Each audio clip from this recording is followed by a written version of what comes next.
Hey there, everybody. The other day I was talking to my wife Beth, and we were talking about things like post-con blues, and she thought it might make for a good discussion vid. The funny thing is, as I was thinking about any advice I would give, it occurred to me that these tips also help deal with another issue, no-con blues. With convention season getting underway, the blues can hit us hard when we go to one and it ends, but we can also get down about not being able to go to one, or any, depending on your situation. These post-con and no-con blues can be a real bummer, but there are ways to not only get through them more easily, but maybe even make life just a little bit easier. Now these are in no particular order, but more just about what you want to do and what you're able to do. One of the best tips I can offer is simply to do geeky things. If you're bummed out because SDCC is this weekend and you're missing out, or you're thinking about the fun stuff you were doing last weekend, plan a video game or movie marathon. Why think about the stuff you can't be doing when you could be having fun doing things that you can? Spend some time on your game backlog. Binge watch a series you either love already or have been meaning to watch. I recommend Daredevil. Or head down to the bookstore and start a new adventure. Any one of these geeky hobbies we have that can make us want to go to conventions are great activities for when we can't. If sitting at home and hanging out doesn't help or just isn't your cup of tea, try getting out to some of our favorite places.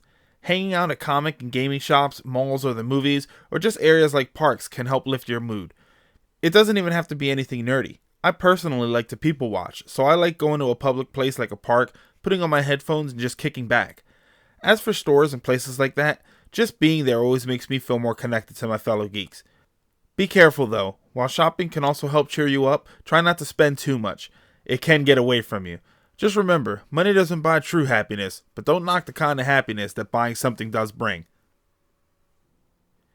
This one is kind of a double-edged sword, but consider either looking up stuff about the current con or avoiding it altogether. Some people get a lot of pleasure from reading all the social media news coming out about the events, from random pics and vids to news stories about newly released info such as upcoming movie trailers and celebrity announcements. For others, this flood of info actually feeds their depression.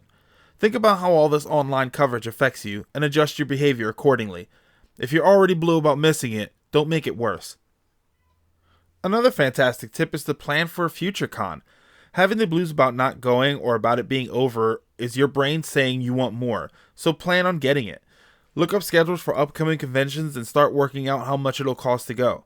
If it's soon, request time off from work and make travel arrangements. If you just wrapped up a great weekend, be ready to plan to do it again next year. The day after I left MagFest, I started thinking about where to stay next year, and we also booked our hotel for Too Many Games, which is usually about 5 months later. It was sad to have one event end, but knowing another was on the horizon helped me a lot. If it's no con blues you've got, think about why you're not going to that event and consider what it'll take to overcome that next time. FYI, that usually means start saving money now. My last tip isn't the best one since it's not easy for everyone to do, but if it's possible, why not host or organize an event? Not every affair has to be a 10,000 square foot con to end all cons. Small meetups at public places such as malls or local stores can be just as awesome, and sometimes even better since the smaller setting allows you to interact with others more closely. If you're in school, talk to an advisor about an after-school club for gaming or a comic book club. It's incredibly unlikely that you're the only person in your school or area that's into all these great things that we love to do. Con blues, whether they're post-con blues after a major event or no con blues from not being able to attend one, can really be a gloomy cloud that hangs over us. But it can also be a chance for us to do something really fun and maybe even really helpful to someone else. Just remember that whatever you decide to do, try to make sure you're having fun when you do it. Otherwise, what's the point, right? I'd like to thank you all for listening to my thoughts on this subject, and a special thank you to my wife Beth, not only for everything else she does for me, but for the idea to make this video. As always, if you liked what you heard in this video and found it helpful, or if you think it might be helpful for others, please share it. Thanks everyone and have a good night.